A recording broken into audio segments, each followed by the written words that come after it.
Mga kapatid, ang homilya po ngayong araw ng Biyernes pong ito ay hango po sa babasahin kong ito. Juan, Kapitulo 21, versikulo 1 hanggang 14. Ang ikatlong pagpapakita ni Jesus.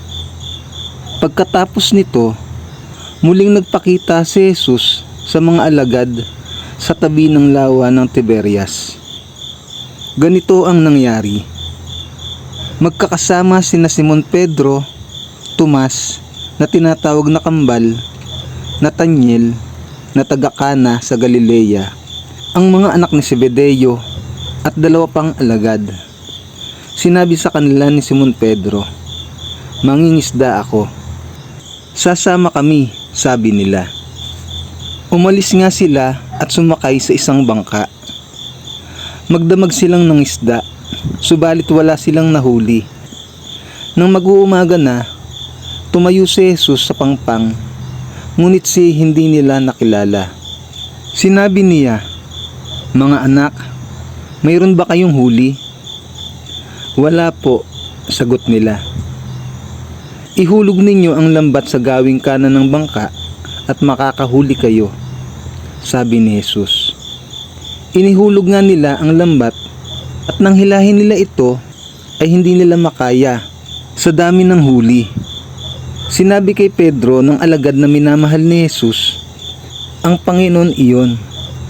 Nang marinig ito ni Simon Pedro, nagsuot siya ng damit dahil nakahubad siya at saka lumusong sa tubig.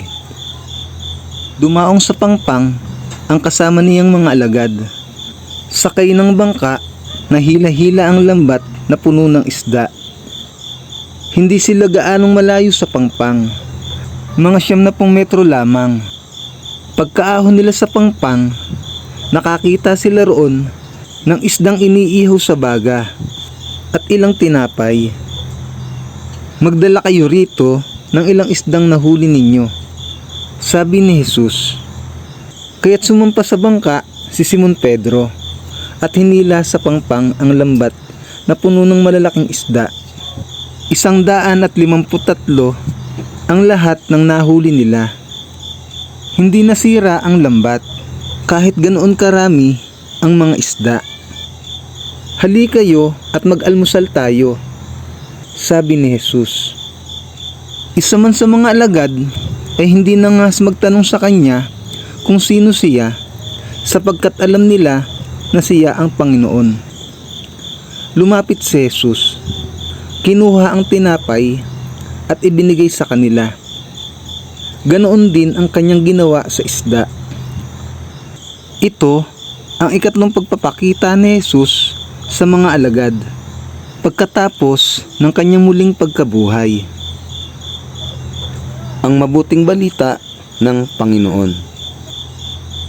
Pinupuri ka namin, Panginoong Hesukristo.